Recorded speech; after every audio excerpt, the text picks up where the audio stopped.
before I read this chapter, I wanted to say hello to my friend Finn, who is the person I have been reading this for. So hi, Finn.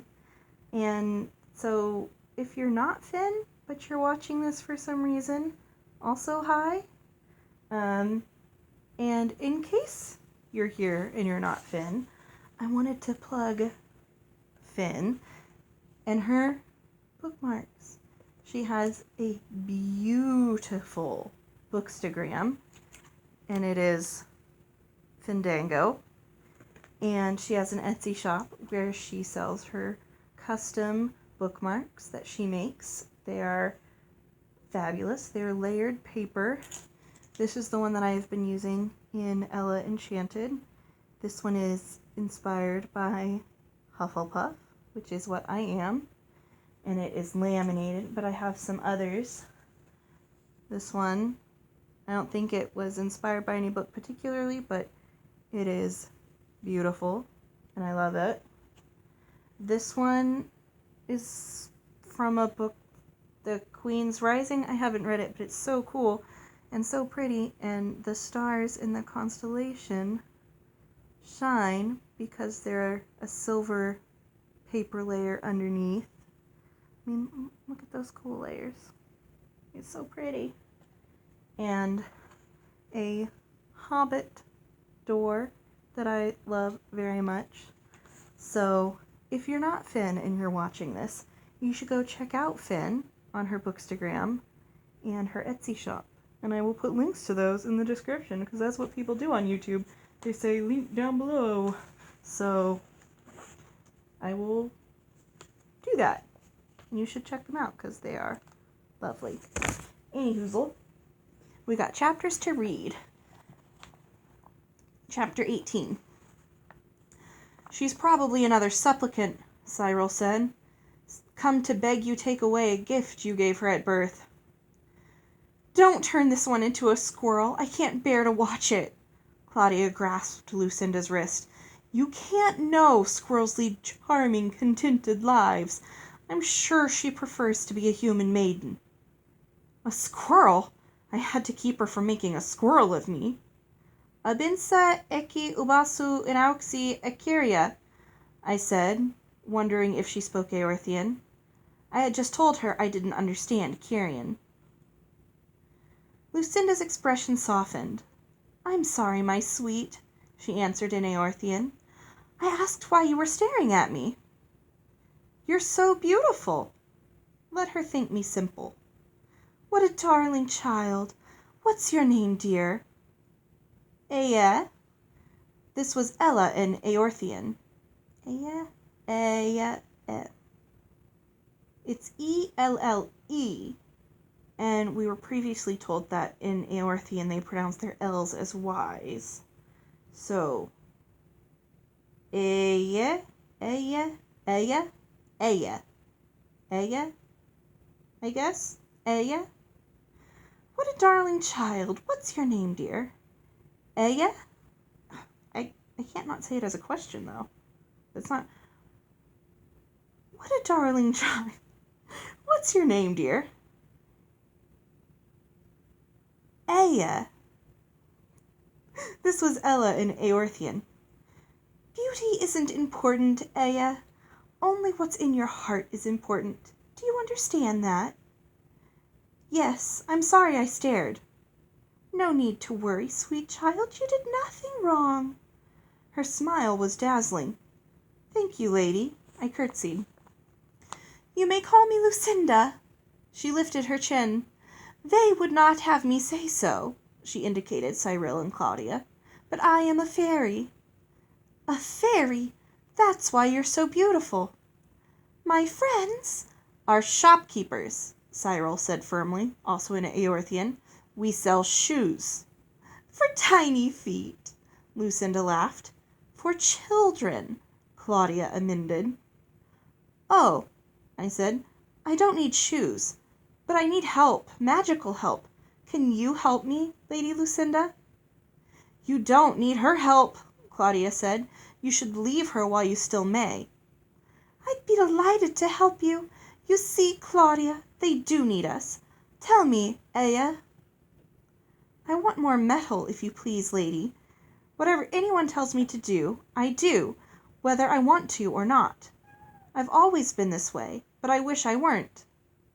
"The maiden is naturally obedient," Cyril said. "Isn't that one of your gifts? And she doesn't like it." "I knew how sweet you were the moment I saw you. Obedience is a marvelous gift, Aya. Sometimes I give that gift to little babies. I certainly won't take it away from you. Be happy to be blessed with such a lovely quality." "But," I began, then I stopped as Lucinda's order gripped me. My mood changed, and I smiled joyously. The curse had been turned into a blessing. "Thank you, lady, thank you," I said, almost forgetting to speak Eorthian. I kissed her hand.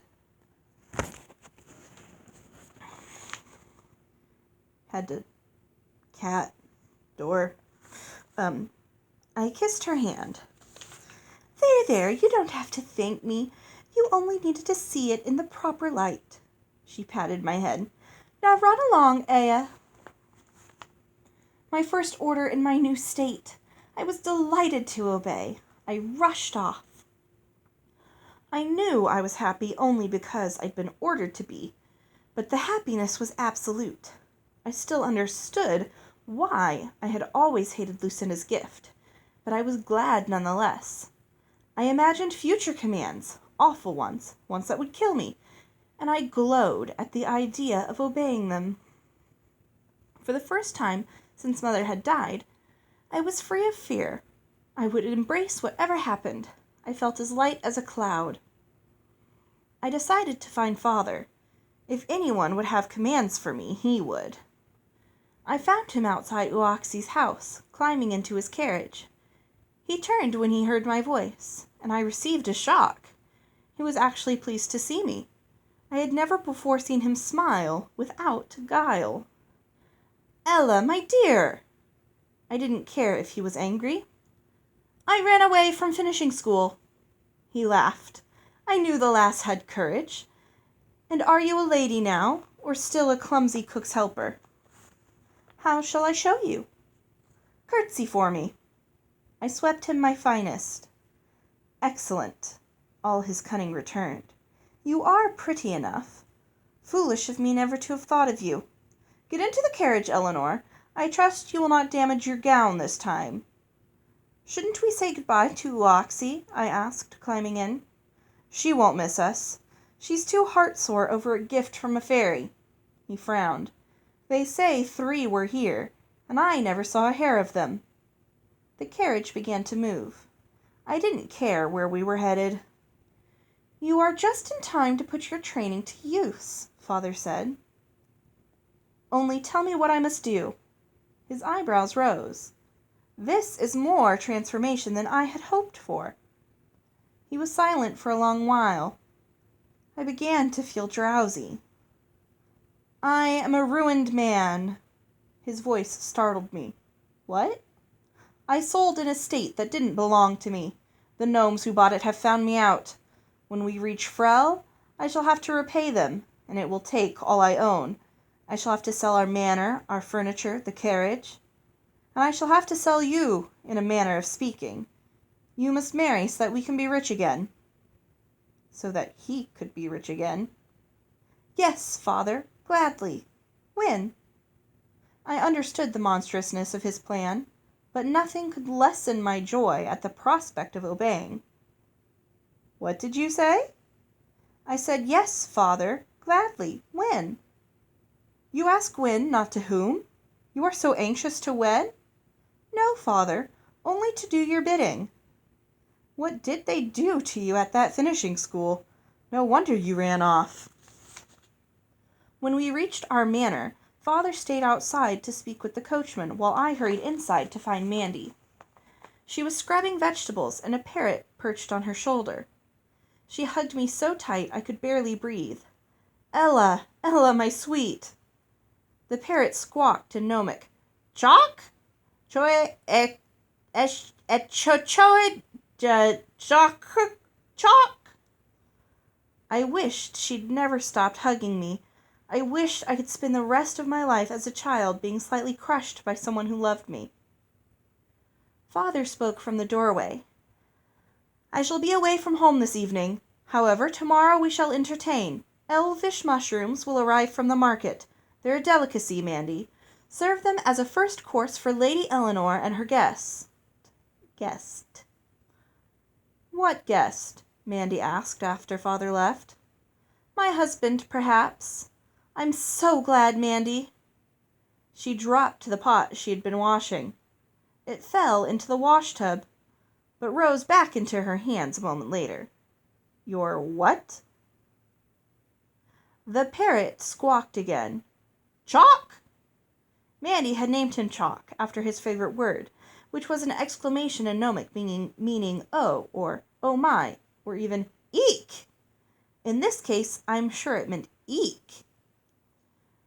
My husband. Father has lost all his money. I must marry so he can be rich again. This tops all, she stormed. What is he thinking about, marrying off a chick like you? And why are you glad about it? Not just glad, I couldn't find the right word. Ecstatic to do it, if it will please them both, my father and my new husband. Mandy cupped my chin in her hand and examined my face. What's happened to you, child? I met Lucinda, and she made me happy to be obedient. No, baby, no, honey. Mandy blanched. She didn't. It's much better this way. I don't feel cursed anymore. Don't be sad. I smiled. See, I'm giving you an order. If you obeyed it, you'd be happy too. She turned you from half puppet to all puppet.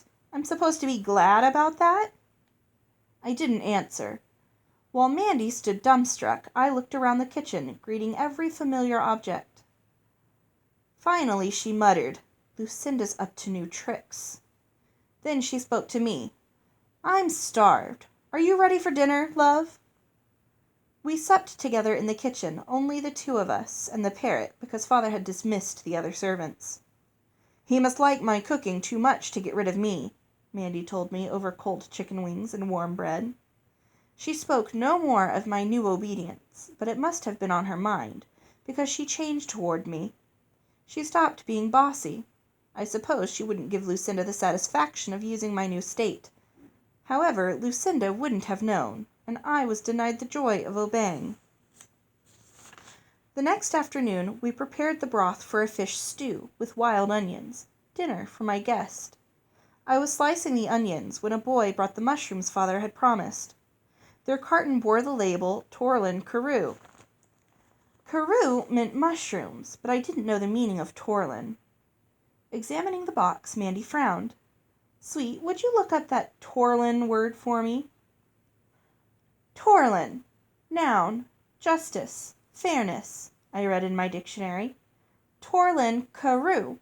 Justice mushrooms. Induce feelings of liking and love in those who eat them. Used in elvish courts of law to settle civil disputes. I'll Torlin Carew him. It doesn't matter, I said. It matters to me. Mandy yanked on her boots and flung her cloak over her shoulders. I'll be back soon. Please keep the broth from coming to grief. I stirred the soup and thought about our dinner guest. I would be glad to marry him, but would I be glad afterward?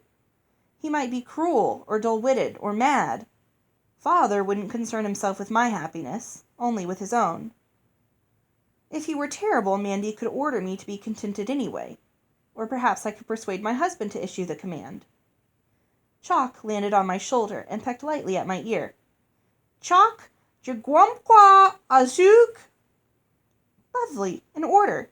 I had to kiss him. I turned my head and managed to kiss a wing as he flew to perch on a high shelf. Jagumqua azook, he squawked again. I approached the shelf and extended my hand. The bird obligingly hopped on. I brought him close to my face, but before I could touch my lips to a feather, he flew away to the top of a window shutter. I ran for the chair so I could climb up to him, but as soon as I was high enough, he flew off. When Mandy returned half an hour later, I had a spoon for stirring the broth in one hand, and a strainer for catching chalk in the other, and I was breathless from running from one to the other. The curse must have known I was trying to obey, because my complaints hadn't started. I wasn't dizzy or faint or in pain, but I was weeping. Chalk wouldn't let me obey and be happy. "Ella, what's afoot?" "A wing! What's a wing?" I corrected, starting to laugh through my tears. "Chalk won't let me kiss him." "Don't kiss the filthy creature," Mandy ordered, releasing me. "Jigumku Azook! He did it again," I said. "Don't kiss him." "Pwak ek Jigumku Azook," I told Chalk, hoping he'd adopt my addition. I repeated it. "Pwak ek Jigumku Azook." He liked it. "Pwak ek Jigumku Azook." Much better. The new version was, "Don't kiss me." I'd be delighted every time he said it. After we put the kitchen to rights, we began to replace the Torlin Carew with innocent mushrooms. Maybe I should eat the elvish ones. I don't want you hoodwinked, even if you don't care. Father came into the kitchen. "How is our dinner faring?" he asked genially. Then his face darkened. "Why aren't you using my mushrooms, Mandy?" She dropped a quick curtsy. "I don't know these elvish ones, sir. Maybe they're not fine enough." I didn't want her to be blamed. I told her to exchange them when I wasn't sure. I didn't want her to be blamed. I told her to exchange them when she wasn't sure. "I sent you to finishing school so you wouldn't be a cook's helper, Ella. Use the elvish mushrooms, Mandy."